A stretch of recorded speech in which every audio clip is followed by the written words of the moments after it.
من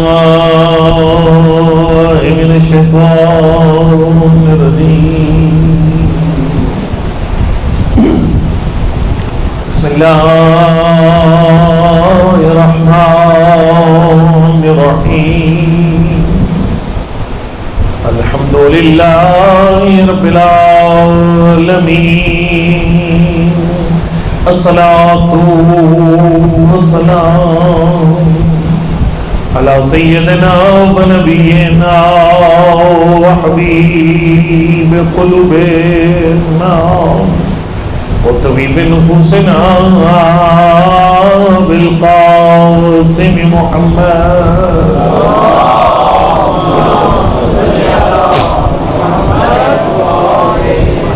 وعلى آل الطيبين الطاهرين المعصومين، لا سيما على بقية الله الأعظم روحي والروح الأمين لتراب مقدمه الفداء. أما بعد، فقد قال الإمام حسين بن علي عليه الصلاة والسلام: لو أدركت لخدمت أيام حياتي صلوات.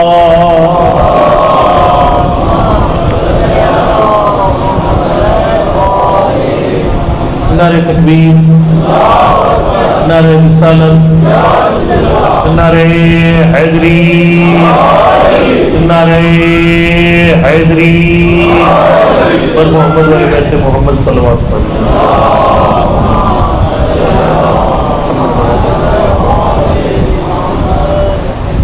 آپ جانتے ہیں کہ میں ہر مجلس کوشش کرتا ہوں امام زمانہ کے بارے میں پڑھی جائے، چونکہ ہمارا بہت زیادہ پاکستانی شیعوں کا بہت زیادہ کام باقی ہے امام زمانہ اور روانہ فدا کے حوالے سے. 2 دن ہیں تو میں آپ کے سامنے 2 چیزیں عرض کرتا ہوں گا. ایک، معرفت امام زمان ہے کیا، کیونکہ ہم بہت سنتے ہیں کہ جو زمانے کے امام کی معرفت کے بغیر مر گیا وہ جاہلیت کی موت مرا. کہ معرفت امام زمان ہوتی کیا ہے، یہ چیز کیا ہے، تاکہ ادھر بیٹھے بیٹھے سب کو سمجھ آئے میں معرفت امام زمان ہے یا نہیں ہے. اور دوسری بات جو اس سے بھی زیادہ اہم ہے کہ امام زمان اور روانہ فدا کے ظہور کی راہ میں رکاوٹ کیا ہے، موانع ظہور کے. اس کی وجہ یہ نہ کہ ہم بلاتے ہیں امام زمان کو، ابتدا فرید خالق ان کو امام حسین کے قدموں میں جگہ عطا فرمائی، اور یہ بے مثال انسان تھے. ابتدا فر شہید بے مثال انسان تھے. میں نے ایسا کوئی منقبت خان نہیں دیکھا پاکستان میں جیسے ابتدا فر تھے، کیونکہ ابتدا فر شہید کی میں کوئی غلطی نہیں پکڑ سکا. میں شاعری کا نقاد ہوں بہت بڑا، لیکن میں نہیں پکڑ سکا ابتدا فر شہید کی کوئی غلطی. لاجواب آدمی تھے. تو وہ ابتدا فر شہید کہتے تھے کہ اعلیٰ جل تو کہتے ہو، وہ آگے تو کیا ہوگا. آپ مجھے دعوت دیتے ہیں فرض کیجیے کہ قبلہ آپ نے تشریف لانی ہے، پڑھنی ہے، مجلس پڑھنی ہے ہمارے پاس، لیکن اس گیٹ کے آگے بھی مٹی پڑی ہوئی ہے. فرض کر یہ گیٹ اس طرف بھی آگے رکاوٹیں کھڑی ہیں، تو میں آٹومیٹیکلی کہوں گا کہ سرکار اگر مجھے بلانا تھا تو رکاوٹیں تو دور کی ہوتی. امام زمان کے ظہور کی راہ میں 4 رکاوٹیں بہت بڑی رکاوٹیں ہیں، اور ان کو امام زمان ارواح فدا نے خود اپنی زبان مبارک سے بیان کیا. میری ایک درخواست ہے آپ سے، مجھے وہ مجلس سے آتی ہیں کہ میں بھی شروع ہو جاؤں گا، خیبر خندق پڑھوں گا اور آپ اٹھ کے نعرے لگائیں گے، لیکن ہمارا بہت زیادہ کام باقی ہے. یعنی امام زمان کے حوالے سے بہت زیادہ کام باقی ہے. میری ایک درخواست آپ سے، میں 2 دن میں جو پڑھوں گا میں اپنے آپ کو پہلے اور آپ کو بعد میں کہہ رہا ہوں، ہم نے اس پہ عمل کرنے کی کوشش کرنا ہے. خالی انٹرٹین نہیں ہونا کہ بھائی امام زمان پر بڑی اچھی گفتگو تھی، یہ نہیں کرنا.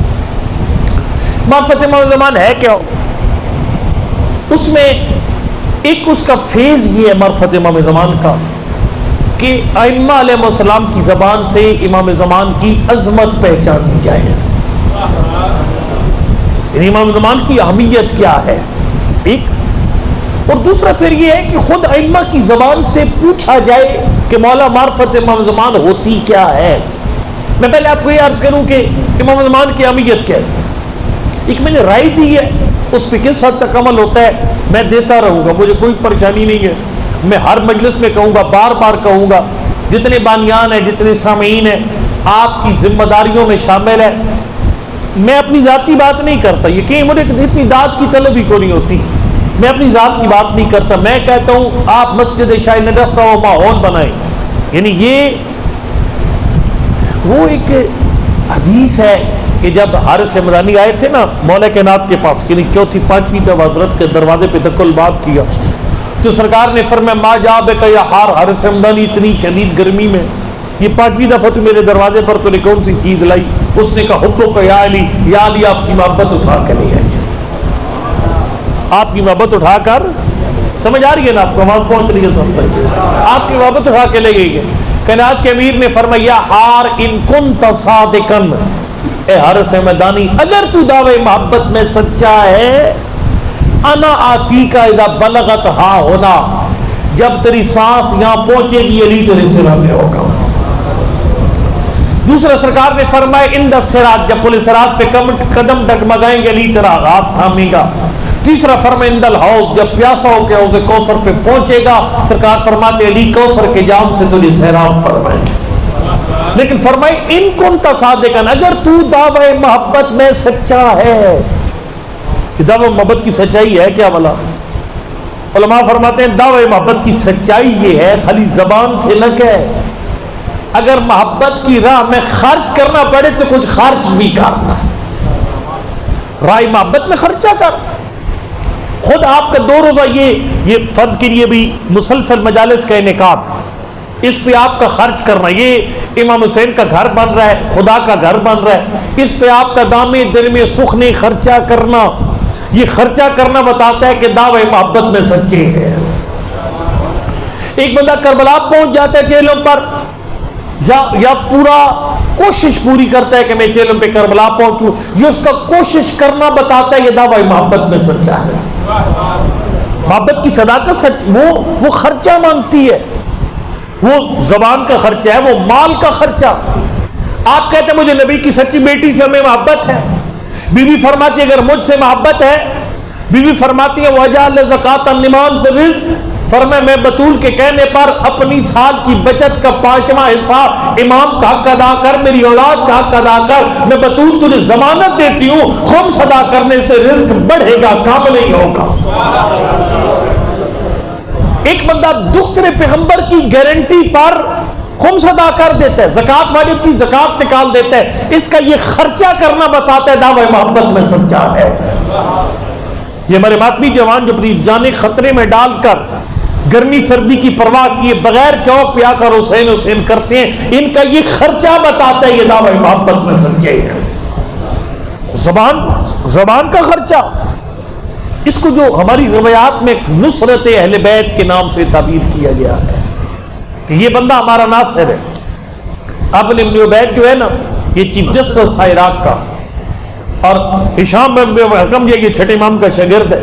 ہشام کہتے ہیں میں جب بصرہ پہنچا تو آواز آ رہی تھی سلونی سلونی قبل ان تفقدونی, بصرہ والوں مجھ سے جو پوچھنا ہے پوچھو. عمرو ابن عبید کی جسد تھا, اور لیکن یہ تھا کہ وہ اپنی پسند کے امپائر کھڑے کر کے کھیلتا تھا, فکس میچ کرتا تھا, اس کی پوری مجلس فکس ہوتی تھی, سوال فکس ہوتے تھے, بندے فکس ہوتے تھے جو اس کے طے شدہ سوال کرتے تھے, اور ہر سوال کا ترکی بدرکی جب جواب دیتا تھا اس کو بہت بڑا ایک نام بن گیا تھا.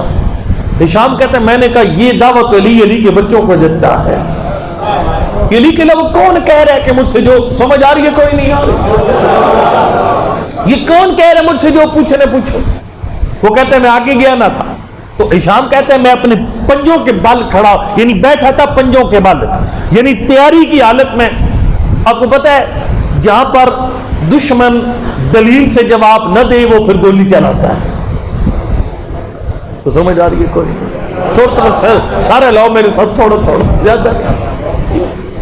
وہ پھر اسلحہ اٹھاتے جب اس کے پاس دلیل نہیں رہ جاتی. ہشام تیاری میں تھا کہ ابھی میں سوال میں پھنساؤں گا نا اس کو, یہ پھنسے گا تو مجھ پہ حملہ کروائے گا, لہذا میں بھاگ جاؤں گا.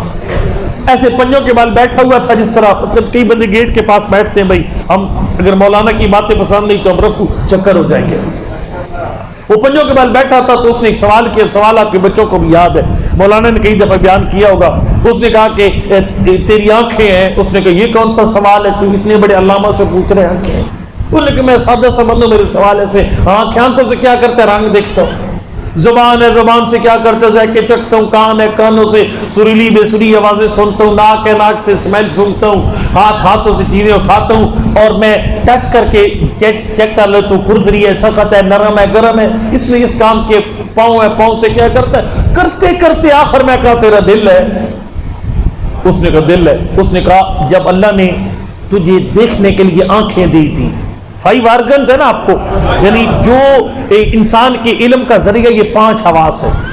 اس نے کہا جب 5 حواس اللہ نے تجھے دے دیے تھے، دیکھنے کے لیے آنکھیں دے دی، سننے کے لیے کان دے دیے، چکھنے کے لیے زبان دے دی، تو دل کیوں بنایا؟ اس نے کہا کہ دل بدن کی پوری ریاست کا امام ہے. بدن کی پوری ریاست کا امام ہے. اس نے کہا اس امام کی کیا ضرورت؟ ابن ابی عبید کہتے ہیں اس کی ضرورت یہ ہے کہ کبھی ان کو شک پڑ جاتا ہے. یہ جب پتہ ہے کبھی سراب دیکھی ہے سڑک پر، وہ سراب آگے بھی چلتی ہے نا، وہ لگتا ہے پانی ہے، آپ جاتے وہ اور آگے چلا جاتا ہے پانی. پتہ نہیں آپ نے کبھی صحرا میں دیکھا یا نہیں دیکھا، سڑک پر بھی گرمیوں میں دیکھی ہے. تو وہ آنکھیں کہتی ہیں پانی ہے، لیکن قدم کہتے ہیں پانی نہیں ہے. اختلاف ہو جاتا ہے. آنکھیں کہتی ہیں نظر آ رہا ہے پانی ہے، قدم کہتے ہیں بھئی اگر پانی ہوتا تو میں تو پہنچ گیا، میں نے پہنچا دیا آپ کو، پانی کیوں نہیں مل رہا آپ کو؟ وہ کہا جب کبھی کبھی آنکھوں کو شک ہو جاتا ہے، یہ اختلاف ہو جاتا ہے، آنکھیں کچھ اور کہتی ہیں، قدم کچھ اور کہتے ہیں. کہا اللہ کی ذات نے دل کو امام بنایا تاکہ ان کا شک دور کر دے، ان کے اختلاف کا فیصلہ کر دے. عمرو بن ہشام بن حکم کہتا ہے تیری عقل پہ ماتم کرنے کو دل کرتا ہے. جس عادل ذات نے تیری بدن کی چھوٹی سی ریاست کو بغیر امام کے نہیں چھوڑا، اس نے پوری کائنات کو امام کے بغیر کیسے چھوڑ دیا؟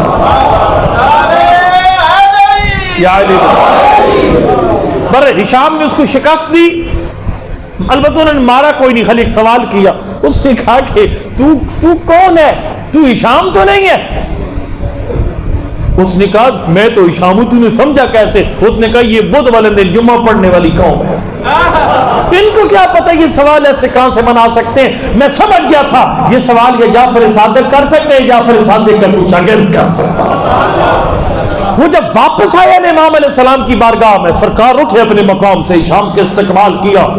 صحابہ کرام نے کہا نواسے پیغمبر دنیا آپ کا استقبال کرتی ہے، آج ہشام کا استقبال کیوں کیا؟ فرمایا ھذا ناصرنا باللسان، اس نے آج اپنی زبان سے ہماری نصرت کی ہے. یہ زبان کا خرچہ کرنا پڑتا ہے میرے بھائیوں. کا بھی دعوی محبت کی صداقت کے لیے آپ کو اگر امام زمان سے انشاءاللہ محبت ہے، زبان کا خرچہ کریں.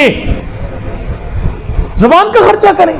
زبان کا خرچہ کیا ہے؟ جو بانیان ہے وہ عارف کاظمی صاحب کو بلواتے ہیں، علی مرزا زیدی صاحب جس عالم دین کو بلواتے ہیں، ان کو پہلے بتائیے، ممبر پہ کان میں نہیں کہنا، بندے ڈسٹرب ہو جاتے ہیں. پہلے بتائیے قبلہ آپ نے مسجد شاہ نجف پڑھنا ہے، آپ نے اپنی مجلس میں سے 20-30 منٹ کا حصہ امام زمان کے ساتھ مخصوص کرنا ہے.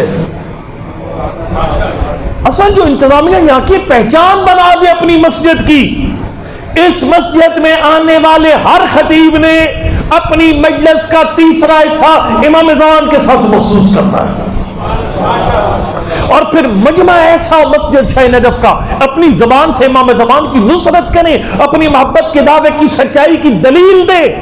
جیسے ہی بندہ امام زمان کا نام لے، اب داد دے پڑھنے والے کو، مجھے نہ دے، مجھے بے شک میں دیں، لیکن میرے علاوہ جو بندہ امام زمان پڑھے اسے ایسی داد دے تاکہ ہر خطیب کو پتہ چل جائے اگر میں نے مسجد شاہ نجف میں کامیاب مجلس پڑھنی ہے، مجھے زمانے کے امام کا ذکر کرنا پڑے گا. یہ نصرت اللہ یا رسول اللہ یا علی اللہ صلی اللہ علیہ وسلم.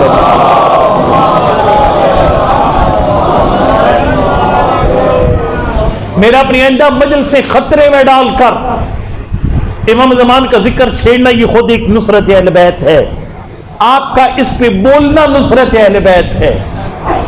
بانی مجلس کا خطیب کو متوجہ کرنا نصرت اہل بیت ہے. اور پھر آپ کا یہ باتیں جا کر اور ان مومنین تک پہنچانا جو مجلس میں تشریف نہیں آئے، یہ بھی نصرت امام زمان ہے. میں شروع کرنے لگا ہوں، اور اس میں آپ دیکھیں جتنا مسجد شاہ نجف میں ذکر امام زمان بڑھے گا، معرفت خود بخود بڑھتی جائے گی اور تیاری بھی بڑھتی جائے گی.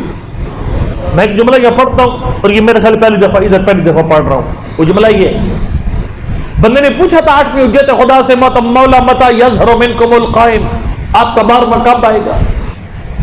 سرکار نے فرمایا یہی سوال میرے نانوں سے ہوا. میرے نانا نے فرمایا مثلو کا مسل صاحب، ہمارا بارواں قیامت کی طرح آئے گا.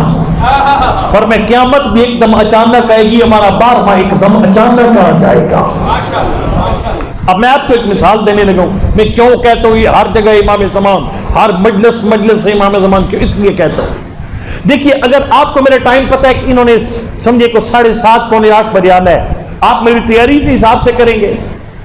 لیکن اگر آپ کو پتہ چل جائے کہ نہیں مولانا جو ہے وہ چونکہ وہ اور مجلسیں پڑھ کے جلدی فارغ ہو رہے ہیں، تو وہ صبح 10 بجے سے لے کر شام 7:30 بجے کسی ٹائم بھی آ سکتے ہیں. پھر آپ کو کیا کرنا پڑے گا؟ آپ کو صبح 10 بجے سے تیاری شروع کرنی پڑے گی اور 7:30 تک اپنی تیاری جاری رکھنا پڑے گی. جب فرمایا امام رضا علیہ السلام نے فرمایا ہمارا بارواں اچانک آ جائے گا. جس مہمان نے اچانک آنا ہونا اس کی تیاری ہر وقت کر کے رکھنا پڑتی ہے. اور جب پوچھا گیا تھا کہ چھٹے امام سے مولا ہم آپ کے بارے میں کہ ظہور کی کیسے تیاری کریں، سرکار نے فرمایا تکن الخیول العقبان. یہ روایت گھوڑوں کے بارے میں، لیکن سرکار کے فرمان کا مطلب یہ ہے اپنی گاڑی کا جو روزانہ موبلائل چیک کرتا ہے اس میں بھی یہ نیت کیا کر، میں گاڑی کا موبلائل اس لیے چیک کرتا ہوں اگر امام زمان تشریف لائے تو مجھے پہنچنے میں دیر نہ لگے. سواریوں کو نشان لگا کر یہ مسئلہ فوری ہے. امام زمان کا مسئلہ فوری ہے، یہ لیت و لال والا نہیں ہے. مجھے بہت کچھ آتا ہے پڑھنے کو، میں مبالغہ شروع ہو جاؤں، میں غزیر شروع ہو سکتے میں بہت کچھ پڑھ سکتا ہوں، لیکن میں سب چیزیں چھوڑ کر ذکر امام زمان کرتا ہوں. اب چونکہ دن سید الشہداء کہیں گے، میں سید الشہداء کی زبانی امام زمان کا ذکر کرنے لگا ہوں. اور آپ یہ اپنی روٹین بنائیے، اپنے خطبات کو کہیے جو 25 محرم آپ کے پاس تشریف لاتے ہیں وہ امام سجاد علیہ السلام کے فضائل پڑھ کر ان کی زبان سے امام زمان کا ذکر سنائیں. جو 13 رجب تشریف لاتے وہ مولا کائنات کے فضائل اور قصیدے پڑھ کر ان کی زبان سے امام زمان کا ذکر سنائیں. میں سید الشہداء کا بیان کرنے لگا ہوں. بندے نے پوچھا تھا نواز سے پیمبر حل ولد المہدی، کیا امام زمان کی ولادت ہو چکی؟ فرمایا اللہ ابھی ولادت نہیں ہوئی. وہ اپنے دور کی بات کر رہے ہیں. اس وقت سرکار نے فرمایا، سرکار فرماتے لو ادرکتہ لخدمت ایام حیاتی. یہ عجیب جملہ ہے، یعنی عظمت امام زمان سمجھنے کے لیے بہت عجیب جملہ ہے. سرکار نے فرمایا اگر اس کے زمانے کو میں پا لیتا میں ساری زندگی اس کی خدمت میں گزار دیتا. یہ سید الشہداء کون ہے؟ عام ہستی نہیں ہے. یہ سوچ کے کہہ کون رہا ہے؟ اب بے شک نہ بولے لیکن سمجھیے ضرور یہ کون کہہ رہا ہے. سرکار یہ وہ کہہ رہا ہے. چھٹے امام کے پاس بندہ ہے، اس نے کہا مولا میں کربلا چلا ہوں، مجھے کربلا کی معرفت دی. اور میں گزارش کے ناظرین جو بیٹھے بھی 40 پہ جو کربلا جا رہے، خدا را خالی اپنی سوٹ تیار کر کے کربلا نہ چلے جائے کریں، پہلے کسی عالم کے پاس جائیے کہ بلا مجھے معرفت کربلا دیجیے. ہمارے لوگ یقین جانی اللہ معاف کرے، کئی ہمارے زائرین ہیں وہ جاتے ہیں کربلا اور وہاں پر آخر میں وہ آتے کیا کہتے ہوئے آتے مجھے بوٹیاں کم ملی تھی، مجھے سالار نے پتہ نہیں وہ جس کمرے میں رکھا اس میں ہوا کم تھی، اس میں ہوا کا پریشر کم تھی. یہ باتیں کر کے ہم آ جاتے ہیں کہ کسی عالم کے پاس جائیے قبلہ معرفت عطا کیجیے. یہ جب بیان فرمایا نا معصوم نے کہ منظار الحسین اور منظار علی ابن موسیٰ رضا عارفم بحق وجبت لو جنہ، جو والی خراسان کی معرفت رکھ کے زیارت کرے گا اس پہ جنت واجب ہے. بندے نے پوچھ لیا تو مولا مایا معرفت تو امام کی معرفت کیا ہے؟ سرکار نے 4 چیزیں بیان فرمائی. معرفت امام میں آج پڑھوں گا تو میں دور نکل جاؤں گا. یہ ایک بندہ مشہد آیا تھا، وہ امام رضا کی زری پر بات دے گئے، پہلے ایک عالم دین کے پاس چلے گئے، قبلہ میں مشہد میں پہلی دفعہ آیا، مجھے کوئی خاص بات بتائیے میں امام رضا کے حرم کی۔ اس عالم نے کہا اس زری پر جا کر جو پہلی 3 دعائیں مانگے گا وہ قبول ہے۔ یہ ہوتی ہے معرفت۔ مومن آیا، اس نے کہا پروردگار میں امام رضا کی قبر پر ہوں، مجھے 3 دعائیں بتائی گئی، میں تو ایک ہی دعا مانگوں گا، 2 کی چھٹی 1 دعا مانگوں گا۔ اس نے پتہ کون سی دعا مانگی؟ اس نے کہا میں آج کے بعد جو دعا مانگوں قبول ہو جائے۔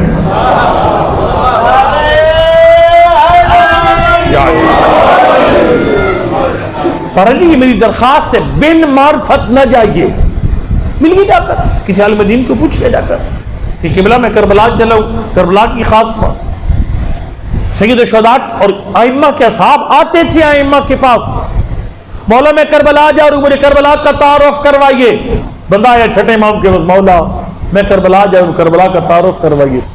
سرکار نے قبر کی نشاندہی کی، میرے دادو حسین کی قبر فلاں مقام پر ہے۔ اس کے بعد فرمایا یہ عام قبر نہیں ہے، فرمایا کوئی دن اور رات نہیں گزرتا مگر اس قبر پر ایک فرشتہ آتا ہے، ایک نبی جاتا ہے، ایک نبی جاتا ہے، ایک فرشتہ آتا ہے۔ اس نے کہا مولا یہ ملائکہ کا آنا سمجھ میں آتا ہے، ملائکہ آپ کے دروازے کے خادم ہیں، لیکن مولا یہ انبیاء کس لیے آ رہے ہیں؟ سرکار نے فرمایا ہمارے دادا حسین نے 1,24,000 نبیوں کی محنت بچائی۔ اس لیے فرمایا میرے دادا حسین نے دین کو زندہ کیا، جس نے دین اسلام کو زندہ کیا اس نے مصطفیٰ کو زندہ کیا، اس نے مرتضیٰ کو زندہ کیا، مجتبیٰ کو زندہ کیا، آدم کو زندہ کیا، ابراہیم کو زندہ کیا، نوح کو زندہ کیا۔ سرکار نے فرمایا 1,24,000 نبیوں کی گردن پر میرا دادا حسین حق کے حیات رکھتے ہیں، اس لیے حسین کا شکریہ ادا کرنے کے لیے انبیاء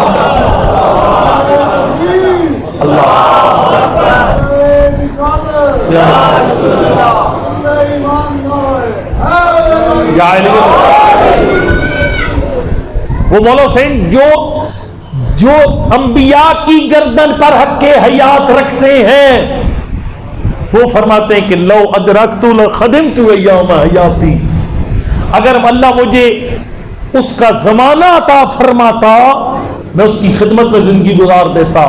میں اس کو ایسے پڑھتا رہتا ہوں، وہ عظیم ہستی کہ سید الشہداء جس کا خادم بننے کی تمنا کریں اسے امام زمان کہتے ہیں، اسے امام زمان کہتے ہیں۔ امام زمان کی عظمت پہچاننی چاہیے۔ امیر المومنین کوفہ کے منبر پر فرما رہے تھے وَشَوْقَا إِلَىٰ رُؤْيَتِهِ، میں علی تڑپ رہا ہوں اپنے بیٹے کے چہرے کی زیارت کے لیے۔ یہ کہنے والا کون ہے؟ یہ سمجھیے کون کہہ رہا ہے؟ وہ ہستی فرما رہی ہے جس کی زیارت کی دنیا تمنا کرتی رہی ہے۔ پاک عمر کے اصحاب نبی کے پاس آتے تھے، گفتگو نبی سے کرتے تھے، چہرہ مولا کائنات کا دیکھتے تھے۔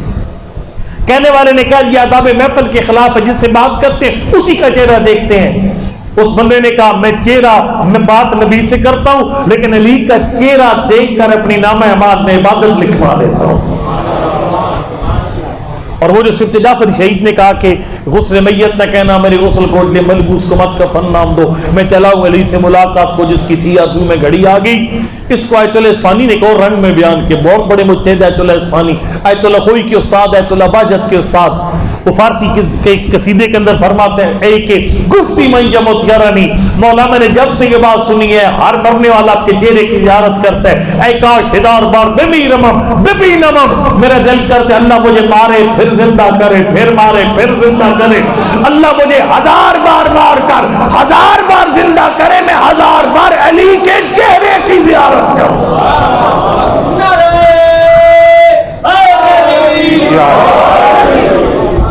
اب میں ایک جملہ اس طرح پڑھتا ہوتا ہوں، کائنات جس کے چہرے کی زیارت کی مشتاق ہو اسے علی کہتے ہیں، اور علی کو جس کے چہرے کی زیارت کا اشتیاق ہو اسے امام زمان کہتے ہیں۔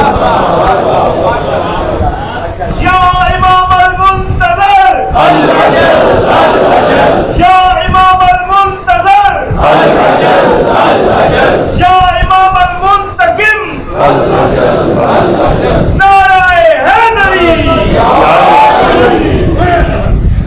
حضرت میں آپ کی عرض کروں گا کہ بہت ساری باتیں ہیں، لیکن چونکہ وقت کم ہوتا ہے میں نے 2 دنوں میں سمیٹنا ہے سب کچھ.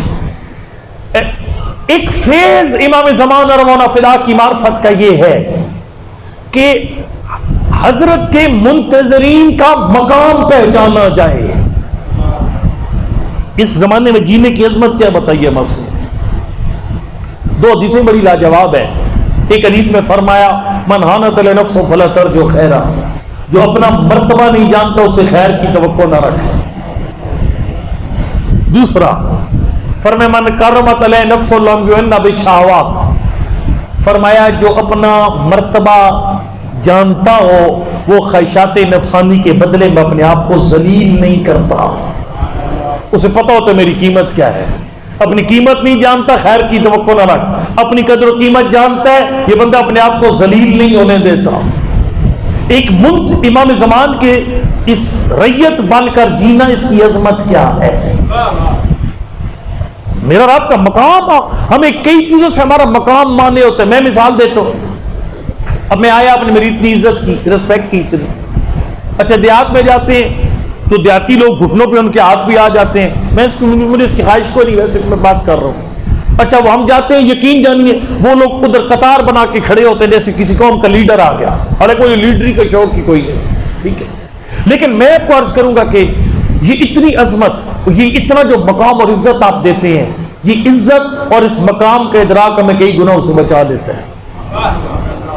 اب فرض کرو میں اگر رات کو میں اکیلا ہوں، رات کے 2 بجے، مجھے دیکھنے والا بظاہر کوئی نہیں ہے، اور میں اس وقت اپنے موبائل پر غلط چیز دیکھنا چاہوں گا، وہ مجھے اپنا مقام یاد آئے گا. مجھے دل کو عزت کتنی ملی، اور مولا حسین کے نام کی وجہ سے ملی، وہ عزت کدھر جائے گی. یہ حرکت میں کروں، اپنے آپ کو اپنی نظروں میں گرا دوں. آپ کو اگر اپنا مقام پتہ چل جائے، یہ مقام مجھے آپ کو کئی گناہوں سے بچا سکتا ہے کہ امام زمان کی ریت ہونا کتنا بڑا شرف ہے. میں 2 حدیثیں آپ کے سامنے پڑھتا ہوں. پہلے حدیث پاک پیغمبر کی بیار الانوار کے اندر روایت ہے. حضرت فرمایا سلام علی خوانی، میرے سلام ہو میرے بھائیوں پر. صحابہ کرام نے دائیں بائیں دیکھا، بندہ کوئی نہیں تھا. انہوں نے کہا اللہ کا نبی انحن اخوانک، یہ ہمیں بھائی قرار دیا. فرمایا انتم اصحابی، تم میرے صحابی ہو. 1-2 مومن نیند کے مزرے ان کو جگانے کے لیے ایک صلوات پڑھ دیجیے.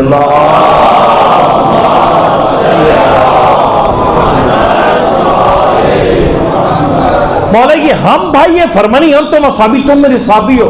فرمایا اگر ہم صحابی ہیں تو پھر کون سے بھائی ہیں جن پر آپ نے سلام کیا. مصطفیٰ کا بھائی ہونا کوئی چھوٹا مرتبہ نہیں ہے. آپ کو مواخات یاد ہے نا، وہ جب پاک پیغمبر نے خصلتے دیکھ کر فلاں کو فلاں کا بھائی بنایا تھا. سارے بھائی جب بن گئے، آخر میں مولا کائنات اور علی حیدر قرار بچ گئے. عرض کیا کہ یا رسول اللہ آپ نے سب کو سب کا بھائی بنا دیا، مجھے کسی کا بھائی نہیں بنایا. فرمایا علی اما ترضى ان تكون منی بمنزلۃ ہارون من موسیٰ، علی اس بات پہ راضی نہیں ہے تجھے مجھ سے وہ نسبت ہے جو حضرت ہارون کو موسیٰ سے تھی. فرمایا انت اخی فی الدنیا والآخرہ. فرمایا علی فلاں فلاں کا بھائی ہے، فلاں فلاں کا بھائی ہے، لیکن تو دنیا میں بھی میرا بھائی ہے، آخرت میں بھی میرا بھائی ہے. سرکار بھرے مدینے میں سے خالی مولا کائنات تھے جو علی کے بھائی کہلانے کے لائق تھے. اب کتنا سخت میرٹ ہے نبی کا بھائی ہونا، تو سمجھ آئی کوئی نہیں آئی. اللہ اکبر. لیکن وہ نبی جس کا بھائی ہونے کے لیے علی ابن ابی طالب بننا پڑتا ہے، اتنا بلند مرتبہ پانا پڑتا ہے. میں ایک ذرا اس کو تھوڑا اور ایکسپلین کروں اس بات کو. یہ مولا کائنات خواہ بخواہ نبی کے بھائی نہیں بنے، خواہ بخواہ نہیں بنے. اس میں ایک راز ہے. یہ ابھی میں نے ایک موالا پڑھا تھا، ادھر بیٹھے ہوئے ہیں وہ محمدی مسجد والے، بڑا کمال جملہ تھا موالا کی جان. ایک جملہ تھا، وہ جملہ یہ تھا کہ مطلب ہے کتابیں دیکھی حدیث جو تفاسیر میں کافی کنگالہ تفاسیر، اس میں کوشش یہ کی گئی کہ مولا کائنات نفس پیغمبر نہ بنے. ہے نا کہ ندعو ابناءنا و ابناءکم نساءنا و نساءکم انفسنا و انفسکم. تو کوشش کی گئی کہ علی ابن ابی طالب یہ انفسنا کے اندر نہ ہے. کدھر گئے؟ ابنا کے اندر ڈال دیا. بظاہر ہے جو دماد بھی بیٹا ہوتا ہے تو چلو نبی کہہ رہے تھے کہ تم اپنے دمادوں کو بلاؤ، ہم اپنے دمادوں کو. میں کوئی متنازع بات نہیں کروں گا. یہ سوال پہنچا 8ویں امام کے پاس، نواز پیغمبر یہ اس انفسنا سے کیا مراد ہے؟ سوال کیا مامون نے. مولا فرماتے تو بتا تو کیا کہتا ہے؟ اس نے کہا میں تو مولا اس طرح کہتا ہوں کہ یہ انفسنا سے مراد ہے اپنا آپ. ویسے مطلب ہے جو علماء کرام بیٹھے وہ جانتے ہیں کہ نفس کا مطلب خود بھی ہوتا ہے. میں بھی خود پڑھنے آیا ہوں نے تو کہا کہ جال خطیب و نفسو، مجلس پڑھنے والا خود آیا. لیکن اگر خود نہ شاگرد بھیج دوں تو کہا جائے گا خود نہیں آئے تھے شاگرد بھیج دیا. لم گجے بے نفس سے بتاتے خود نہیں آئے، ارسل الینا تلمیذ و شاگرد بھیج دیا. تو اس حساب سے مامون نے کہا مولا یہ تو بڑا مزے کا کام ہے، انفسنا سے مراد ہے اپنا آپ. پر نبی یہ فرما رہے تھے کہ تم اپنے بیٹے بلاؤ، ہم اپنے بیٹے بلاتے ہیں. تم اپنی عورتیں بلاؤ، ہم اپنی عورتیں بلاتے ہیں. تم اپنے آپ کو بلاؤ، ہم اپنے آپ کو بلاتے ہیں. میں بڑا سوچتا رہا کہ مولا کائنات کو انفسنا سے نکالا کیوں جا رہا ہے. بات سمجھ میں آ گئی جب نبی نے بھائی بنایا نا، پھر سمجھ آئی بات کہ بھرے مدینہ میں سے کوئی نبی کا بھائی نہیں بنا علی کے علاوہ. امام رضا نے فرمایا مامون مجھے ایک بات بتا، یا دعوت دینی ہے؟ ندعو، دعوت دیں گے. ابنانا ہم اپنے بیٹوں کو، تم اپنے بیٹوں کو. دعوت دیں گے ہم اپنی عورتوں کو، تم اپنی عورتوں کو. ہم اپنے آپ کو، تم اپنے آپ کو. فرمایا کبھی کسی نے اپنے آپ کو دعوت دی؟ بس اگر ابھی 8 ربیع الاول کے بعد جب شادیاں کریں گے تو ایک شادی کارڈ اپنے نام پر بھی لکھیں گے. یہ میں اپنے بچے کی شادی پہ لکھوں گا کہ ایک کارڈ چھاپوں گا کہ یہ نصیر حیدر بما فیملی. اپنا کارڈ کبھی لکھا آپ نے؟ کوئی بدل لکھتا. سرکار نے فرمایا عقل کا تقاضا یہ ہے، دعوت دینے والا اور ہے، جسے بلایا جا رہا ہے وہ اور ہے. اس نے کہا مولا پھر مجھے بتائیے آیت کا مطلب کیا ہے؟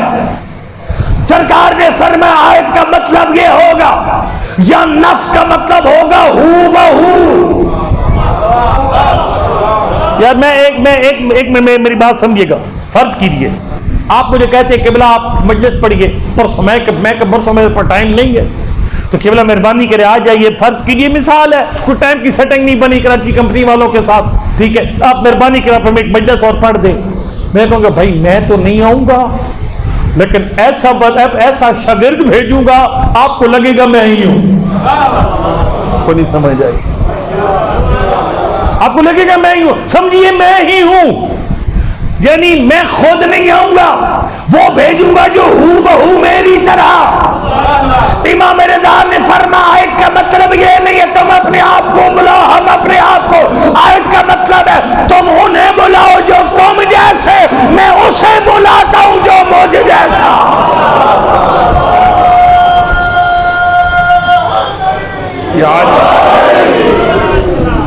لہذا امام رضا علیہ السلام نے فرمایا جو فضیلت نبی کے پاس ہے وہ ساری فضیلتیں میرے دادا علی کے پاس ہے. فرمایا نبوت کو سائڈ پہ رکھ دے، نبی کے بعد کوئی نبی نہیں ہے، باقی جو کمال اللہ نے نبی کو دیے سارے میرے دادا علی کو دیا. سخت میرٹ ہے نبی کا بھائی بننا، یہ آسان میرٹ نہیں ہے. تو سمجھ آ رہی ہے کون؟ حضرت نے فرمایا کہ فرمایا میرے بھائی وہ آخر الزمان کے لوگ ہیں. بولا اگر ہم صحابہ کرام ہم بھائی نہیں ہیں تو پھر آپ کا بھائی کون ہے؟ فرمایا آخر الزمان کے لوگ جو میرے 12ویں پر ایمان لے کر آئیں گے. میرے 12ویں پر ایمان لے کر آئیں گے. اب صحابہ کرام حیران ہیں. یہاں پر عالم دین کی عظمت واضح ہوتی ہے. میں ذاکرین کے بالکل مخالف نہیں ہوئے، پارٹیشن غلط ہے، ائمہ کو یہ پارٹی بازیاں پسند نہیں ہیں. کوئی 8-10 کینسر ہے، باقی سارے ٹھیک ہے ذاکر، 8-10 کینسر ہیں بیچ میں سے، باقی الحمدللہ ذاکرین اچھے ہیں، اوورآل بہت اچھے تابعدار لوگ ہیں، ان کو پیار سے سمجھائے جائے وہ باتیں سمجھتے ہیں۔ تفریق غلط ہے، میں بتا رہا ہوں، میں کل بیان کروں گا۔ ہماری لڑائیاں امام زمان کے ظہور کی راہ میں رکاوٹ ہے، میں کل پڑھوں گا اس پر۔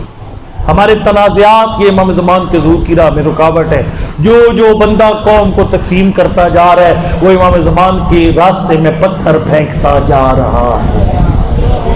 لیکن میرا یہ ماننا ہے اگر آپ 10 ذاکر بلاتے ایک عالم ضرور بلائیے۔ پتہ ہے کیا؟ ذرا سنیے گا، صحابہ کرام نے کہا اللہ کا نبی جب وہ اچھا اب وہ بات اللہ کا نبی میں خاص بات کیا ہے؟ آپ نے ہمیں صحابی بنایا، ان کو بھائی بنایا۔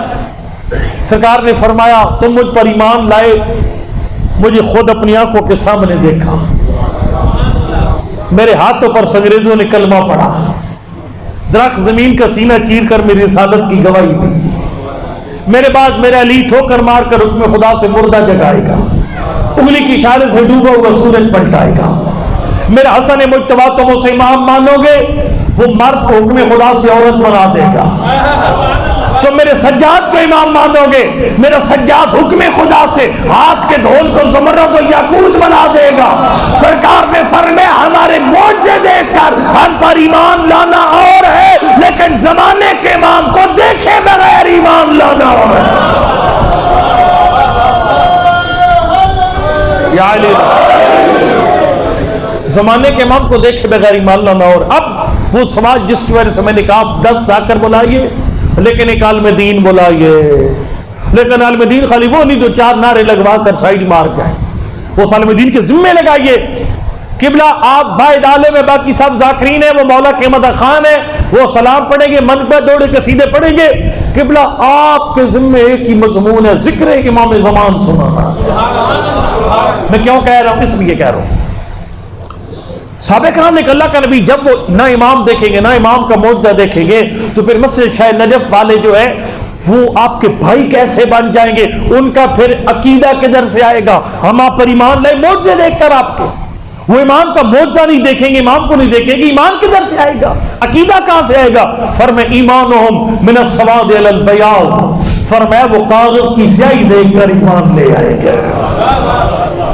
کاغذ کی سیاہی کی کتابیں ہیں، شیخ صدوق کتاب کمال الدین و تمام النعمہ لکھیں گے، ان کی کتاب پڑھ کر ایمان لائیں گے، مکیال المکارم پڑھ کر ایمان لائیں گے، موجم حدیث المہدی پڑھ کر ایمان لائیں گے، بحر الانوار میں امام زمان والی پوری جلد پڑھ کر ایمان لے کر آئیں گے، جمال منتظر پڑھیں گے تو ایمان لے کر آئیں گے، الغیبت شیخ توسی پڑھیں گے تو ایمان لے کر آئیں گے، کتاب الغیبت نعمانی پڑھیں گے تو ایمان لے آئیں گے۔ فرمایا علماء کتابیں لکھیں گے، یہ کتابیں پڑھیں گے اور کتابوں سے زمانے امام کا ذکر پڑھ کر ایمان لے آئیں گے۔ اب آپ تو کتابیں پڑھتے ہی کوئی نہیں ہے، تو پھر آپ کا ایمان کیسے کنیکٹ ہوگا کتابوں کے ساتھ؟ اس کا ایک ہی ذریعہ ہے، میں اپنی بالکل یقین جانو میری کوئی سوشل میڈیا ٹیم نہیں ہے جو مجھے پروپیگیٹ کرے، جو میری تعریفوں کے پل باندھے، کوئی میرے کہیں بروکر نہیں ہے، کوئی میرا کہیں ایجنٹ نہیں ہے، مجھے چھوڑ دیجیے۔ لیکن اگر آپ اپنے پسند کا جو مرضی عالم بلائیے، لیکن انہوں نے پہلے کہہ دیجیے کہ بلا آپ کو دعوت دے رہے ہیں لیکن آپ نے اپنی مجلس میں امام زمان کا ذکر ضرور کرنا ہے۔ ایمان من السواد الی البیاض، کاغذ کی سیاہی دیکھ کر ایمان لیں گے۔ میں بس آخری بات کروں اور آپ کی عظمت بتا کر چھٹی دے۔ جابر بن عبداللہ انصاری راوی ہیں اور یہ 5ویں امام سے روایت کرتے ہیں، بس آخری حدیث۔ جابر کہتے ہیں کہ میں نے امام علیہ السلام نے یہ بیان فرمایا، سرکار نے فرمایا کہ ایک وقت آئے گا 12ویں کا زمانہ ہوگا جب امام پردہ غیبت میں چلا جائے گا، لوگ اپنے امام کو پہچان، البتہ امام کی غیبت ایسی نہیں ہے کہ ہم یعنی امام کو دیکھتے ہی نہیں ہیں، پہچانتے نہیں ہیں، ہم امام کو دیکھتے ہیں پہچانتے نہیں ہیں، ہمارے درمیان ہے امام کسی جزیرے برمودا وہ بالکل فالس اور فراڈ ہے، وہ جزیرہ خضراء بالکل ٹوٹلی فراڈ ہے، امام بالکل کسی جزیرے میں کوئی نہیں ہے۔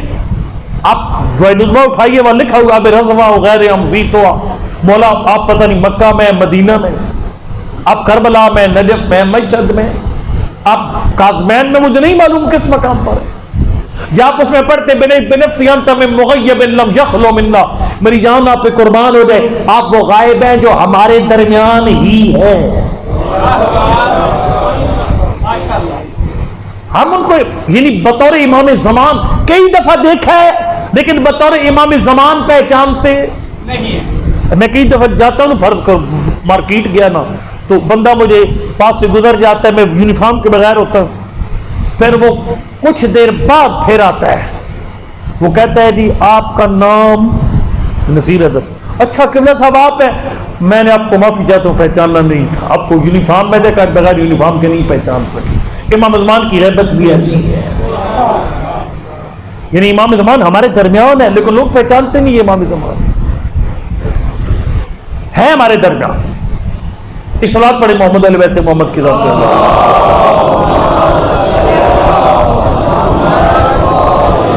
فرمائے ان کا امام غائب ہو جائے گا. اچھا پھر مولا کیا ہوگا؟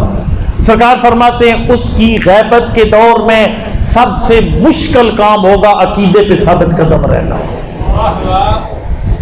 سب سے مشکل کام. وہ انجینئر جیسے فضول انسان جو انجینئر یہ بھی جو ہے نا محمد علی مرزا, اس جیسے فضول اور بے وقوف بندہ جو ہے اس کی باتیں کئی بندوں کو ڈگمگا دیں گی. اب اس نے وہ کہا تھا کہ اگر کیوں تمہارے امام موجود ہے تو اس کا واٹس ایپ نمبر دے دو. تو میں نے کہا بے وقوف آدمی اگر واٹس ایپ نمبر کسی کے وجود کی دلیل ہے پر اللہ کا واٹس ایپ نمبر دے دے, خدا کا واٹس ایپ نمبر دے دو کدھر ہے؟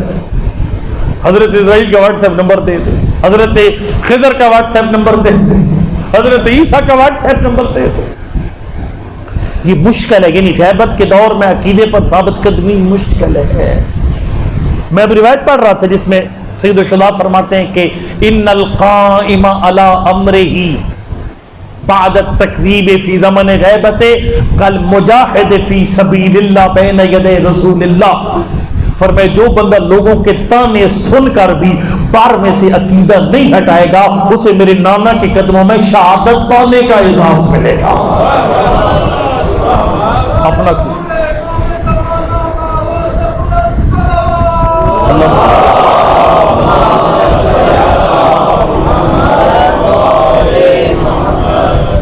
امام باقر نے فرمایا جو بندے اپنا عقیدہ سنبھال کر رکھیں گے غیبت میں امام زمان پر عقیدہ ڈاواں ڈول نہیں ہوگا.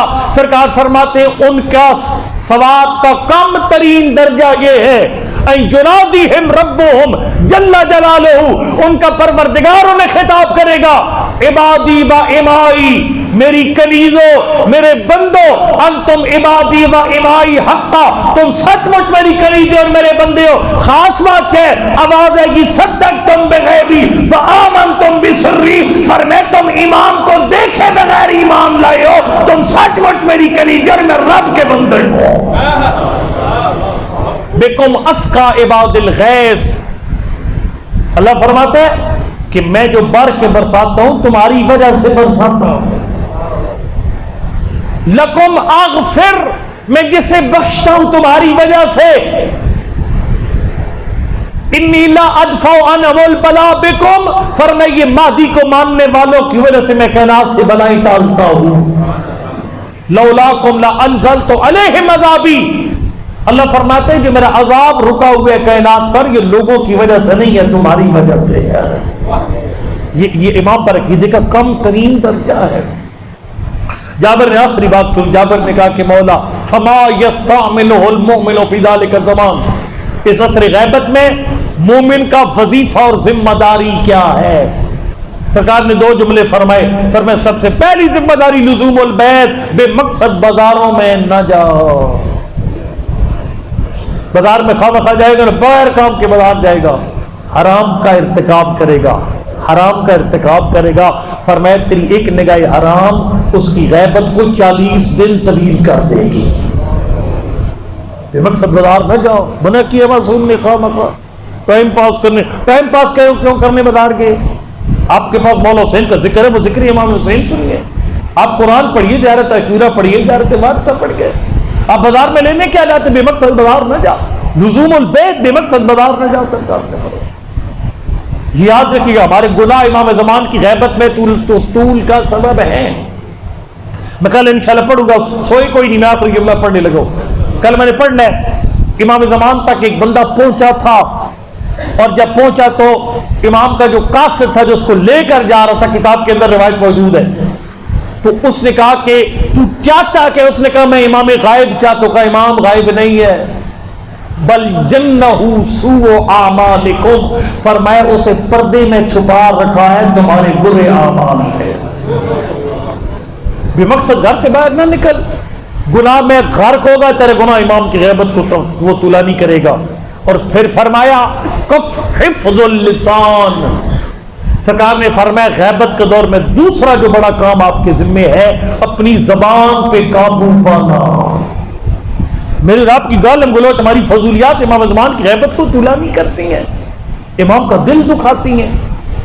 پر انشاءاللہ کل میں وہ 4 رکاوٹیں امام زمان نے خود اپنی زبان مبارک سے بیان فرمائی ہیں، وہ کل عرض کروں گا۔ اور میری خواہش آپ سے ہوگی کہ پورا سال آپ کے پاس میرے پاس ٹائم ہے، ہم کم از کم 4 میں سے ایک رکاوٹ ہٹا دیں، ٹھیک ہے؟ اور پھر ہم پھر بالفطلافر کی منقبت پڑھنے کے لائق ہو جائیں گے کہ اللہ جلدی آئے امام زمان، مولا جلدی آئیے، ہم نے آپ کے رستے سے رکاوٹیں ہٹا دی۔ عصر عاشور تک مولا حسین کا محرم تھا، اس وقت علی کی بیٹی کا محرم چلتا ہے، لیکن علم علی نے کی خالق ان کے درجات بلند کرے، وہ فرماتے تھے حسین کا محرم آسان تھا، زینب کا محرم مشکل۔ مولا حسین کا محرم ہے شہادت، اس کی بڑی مثالیں موجود ہیں خانوادہ پیغمبر کے گھر، پاک پیغمبر شہید، حضرت حمزہ شہید، حضرت جعفر طیار شہید، امام حسن مجتبی شہید، مولا کائنات شہید، نبی کی زخمی بیٹی شہید، طویل فہرست شہادتوں کے۔ لیکن علامہ علی نقل مرحوم فرماتے تھے جو محرم کا زینب کا تھا، اس لیے مشکل تو اس کی خاندان میں مثال ہی کوئی نہیں ہے۔ اس بیوی نے شرابی سے بولنا تھا جس کی ماں کا جنازہ رات کی اجرکم اللہ، جس کی ماں کا جنازہ رات کی تاریخی میں اٹھا، لیکن خدا جب علی کی بیٹی نے محرم کامیابی سے نبھایا۔ اللہ شہید مطاری کے درجات میں وقت، شہید مطاری یہ بے مثال انسان تھے، صاحب معرفت، صاحب ایمان، ان کے مصائب بھی ایمان سے بھرے ہوئے ہوتے تھے۔ شہید مطاری کہتے علی کی بیٹی نے کیسے محرم نبھایا؟ شہید مطاری نے کہا 2 زینب ہے کربلا میں، ایک آخری الوداع سے پہلے، ایک آخری الوداع کے بعد، یہ 2 زینب کیسے؟ شیخ مطاری نے کہا جو آخری وداع سے پہلے والی زینب ہے، اس کو دل اتنا کمزور تھا، حسین کا پہلا قدم ہے نے خیموں سے باہر، زینب غش کھا کے زمین پہ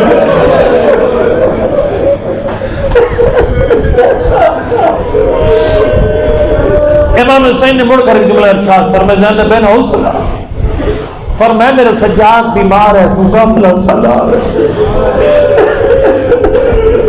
زینب تو حوصلہ ہار جائے گی، میرے سجاد کا آسرا کون بنے گا، شام غریباں میرے بکھرے ہوئے یتیم کون جمع کرے گا، زینب پردےداروں کو حوصلہ کون دے گا، شام کے دربار میں کون بتائے گا حسین باغی نہیں تھا، نمازی تھا، زینب تیرے بڑے کام ہے۔ آپ چونکہ ظاہر شہر کے لوگ آپ کی جملہ میرے سمجھیں گے، میں اس کی بڑا جملہ میں اس میں خود بڑا روتا ہوں اس جملے پر۔ اب دیکھیں نا جو دکھ اور سکھ ہوتا ہے نا، خوشی اور غم، یہ بے اختیار ہے، غم کا سبب آئے گا بے اختیار آنسو گریں گے، بندہ پریشان ہو جائے گا۔ اچھا جب خوشی کے اسباب پیدا ہوتے ہیں بندہ بے اختیار خوش ہوتا ہے، لیکن یقین جان جب مولا حسین خوشی بے اختیار، غم بے اختیار، علی کی بیٹی غش کر کے گر پڑی تھی، مولا حسین نے فرمایا زینب حوصلہ کر، بڑی بڑی منزلیں طے کرنی ہے، بڑے مشکل مراحل تیرے انتظار میں، میرا سجاد سنبھالنا ہے، میری محنت کو بچانا ہے۔ اللہ جانتا ہے، شیخ مطاری کہتے ہیں وہ زینب جس کا دل کمزور تھا نا، غش کر گئی تھی روانگی پر، وہ پھر کربلا وہ مولا حسین کے آخری جمعہ الوداع کے بعد حضرت نے حکم دیا نا، پھر کربلا نے ایک اور زینب دیکھی جس کا دل اتنا مضبوط ہو گیا وہ کام کر گئی جو مردوں کے بس سے یہاں میں جملہ پڑھتا ہوں، میں جملہ پڑھتا ہوں، وہ باعظمت بھی جس کے بے اختیار جذبات بھی زمانے کے امام کے تابعوں سے زینب کے تھے، دکھوں پہ قابو پانا مشکل ہے، لیکن حکم امام تھا، اپنے دکھوں کو قابو کر لیا۔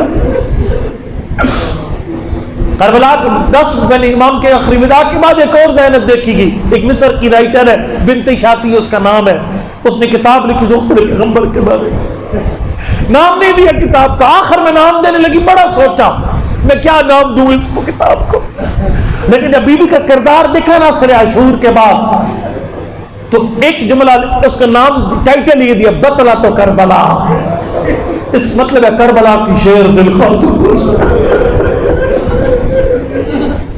وہ کام کر گئی جو مرد نہیں کر سکتے۔ انہیں بتائیے تو صحیح، شام غریبہ ایک دلیر مرد کے مر جانے کے لیے کافی تھے، ذرا منظر سوچئے تو صحیح، خیام کو چاروں طرف سے آگ لگی ہوئی ہے، آگ بجھانے کے لیے نہ پانی ہے نہ کوئی مرد ہے جو زار آزادی کی مدد کر سکے،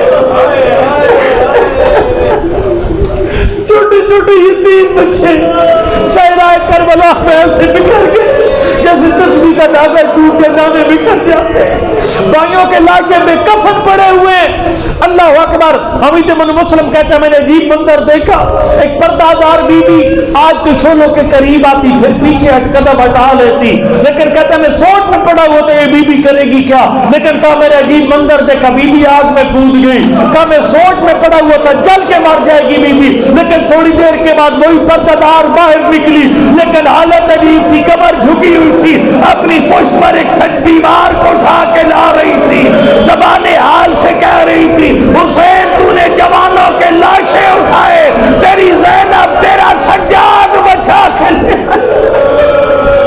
وہ کام کر گئی جو مردوں کے بس سے باہر ہے۔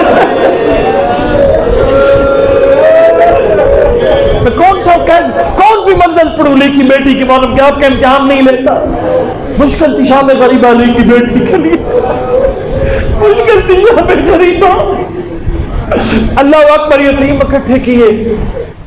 اور ایک جملہ بڑا کمال ہے، ایک عالم دین نے مصائب کو جملہ پڑھ، اس میں سارا مصائب ہے، میرا اپنا ذاتی میرا ماننا یہ کہ ہمارے سریکی کے جو دوست ہیں وہ گھنٹہ گھنٹہ مصائب پڑھتے ہیں، اب پاکستان کا میں انتظار کرتے گھنٹے بعد مصائب ہوگا، لیکن یقین ایک جملہ مصائب ایک بندے نے پڑھا اس پہ ماتم ہو گیا تھا، اس جملہ خالی اتنا پڑھا، اس نے کہا علی کی بیٹی جب جو بچے بچ گئے تھے نا شام غریبہ کی سے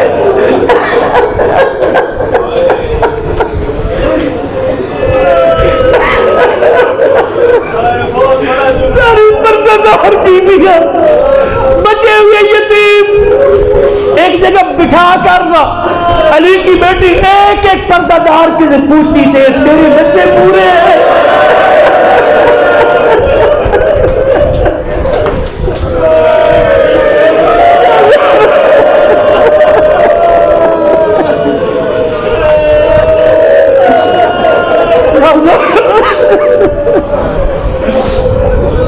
ایک ایک پردہ دار سے پوچھی تیرے بچے پورے، میں چھوڑ رہا میں کچھ اور پڑھنا، تمہارے ذہن ڈائیورٹ ہو گئے کسی اور طرح، جب کہا نا پیڑھیوں تمہارے بچے پورے، ابھی کلثوم نے کہا علی کی بیٹی رو کے کہا سکینہ نہیں مل رہی،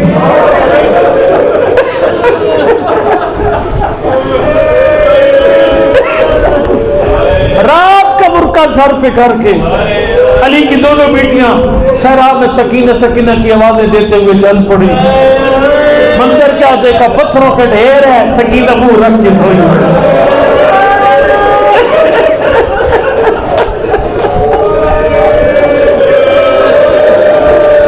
میں بس اختتام کے قریب آ گیا، جگایا سکینہ بیٹا تو اپنے بابا کی لاش تک پہنچی کیسے؟ لاش کی شناخت سر سے ہوتی ہے، سر نہیں تھا، لباس سے پہچانا جاتا ہے، لباس والے اتار کے لگتے، بیٹا کیسے پہچانا؟ فرمایا اماں شام غریبہ میرے کرتے کو آگ لگی ہوئی،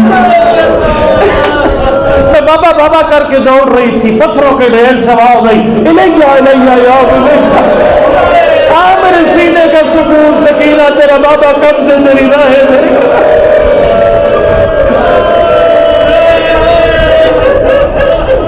یہ جو آپ ایک کام کرتے ہیں نا، آپ کا جوان مار دے اپنے جوان کی مجلس نہیں کرواتے، اب شکل پیغمبر کی مجلس کرواتے ہیں، بچہ مار جائے چھوٹا علی اصغر کی مجلس، کوئی بڑا مار جائے امام حسین کی مجلس، یہ خود امام کا حکم ہے اپنا۔ امام کا اپنا حکم ہے، جب اپنا مرد اپنے کو نہ رویا کر، میں حسین کو رویا کر۔ فرمایا سکینہ میں رشیوں کو میرا پیغام دینا، ماما سمیت تم بے شہیدان ہو گئے۔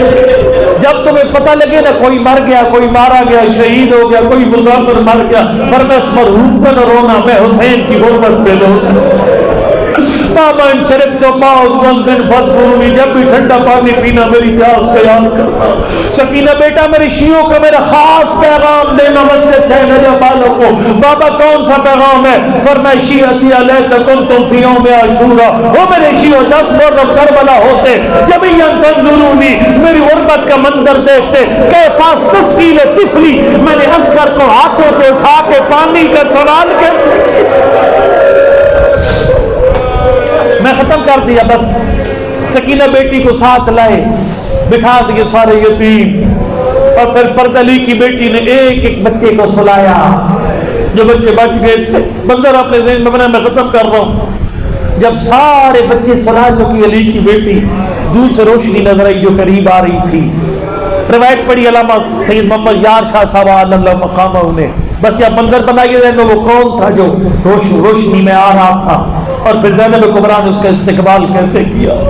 اب کام کر قبر کی پہلی رات تیری قبر میں تشریف رہے مولا امام حسین، آپ سب کے مرمن، یہ شہدائے مسجد شاہ نجف، یہ سارے مہمان بنیں گے، آج ہمارے مرحومات بنیں گے، نواز سپٹمبر کیوں تکلیف فرمائی، اور دیکھو پرخلوص مجلس ہو رہی تھی میری زینب کے محرم کی،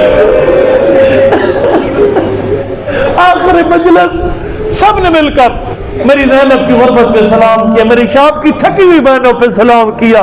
اس مجلس میں تیرا بیٹا، تیرا بھائی، تیری بہن موجود تھی، میں حسین اسی سلام کا جواب دینے تیری قبر میں آ گیا۔ السلام علی حسین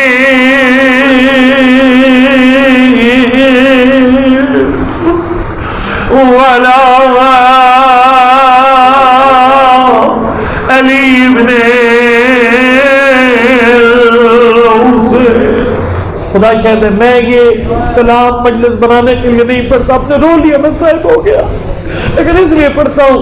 آیت اللہ دستغیب شیرازی نے کتاب معاد میں لکھا، اصفہان کی مومنہ اپنی قبر میں دفن ہوئی، اس کی قبر میں پہلی رات مولا حسین آ گئے، پورے قبرستان سے عذاب ہٹ گیا۔ شہر کے عالم نے پوچھا اس کی شوہر سے، تیری بیوی کرتی تھی جو حسین اس کی قبر میں آ گئے؟ کہا نماز کے بعد کہتی حسین تیری غربت میں میرا سلام والا علی ابن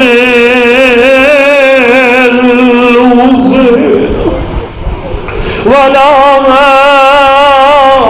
اولادی الحسین والا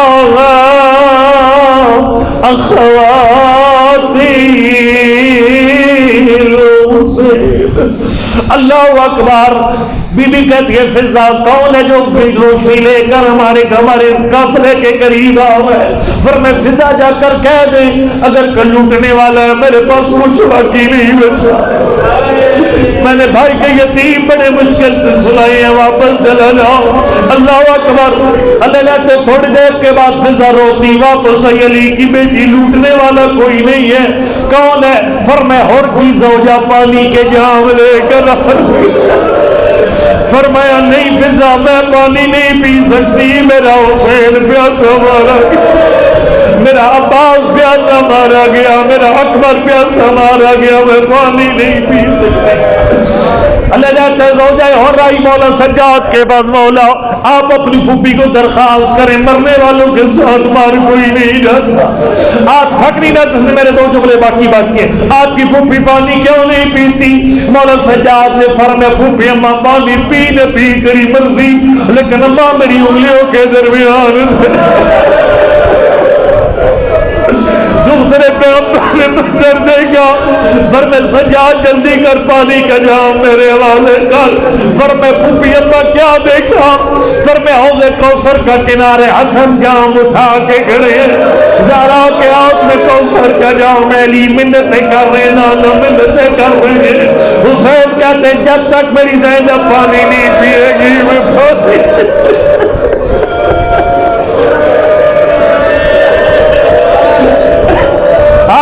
دعا کے لیے میں سے زیادہ نہیں پڑھ سکتا، میری ہمت ختم ہو گئی ہے۔ پروردگار یہ جتنا مجمع بیٹھا ہے سب کو اپنا گھر بار امام زمان کے قابل بنانے کی توفیق دے۔